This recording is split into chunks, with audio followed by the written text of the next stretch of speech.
galing doon sa view deck, pababa na kami, papunta mismo doon sa paanan ng falls. Aakyatin naman namin ulit yon papunta doon sa tuktok ng falls.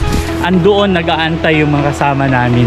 So i-off ko yung camera dito kasi mahirap na yung daanan sa unahan. Ha? Diba? Slippery zone. Okay, slippery zone. So we need condom. Yun o. Doon kami, aakyatin namin yung mga kasama namin na nandoon na sa itaas. Ito yung na-miss ng nag-take ng 15 minutes hiking. Ito yung trail papunta doon sa ilog. Grabe. Ang tarik. Galing kami doon sa itaas. From here, maririnig mo na ang lagaslas ng tubig ng Mount Matigol. Yun o. Nandito na kami sa sobrang ganda ng paligid. Nalimutan ko yung gutom ko. Kita nyo naman o. Diba? Grabe. Sobrang ganda dito guys. Promise.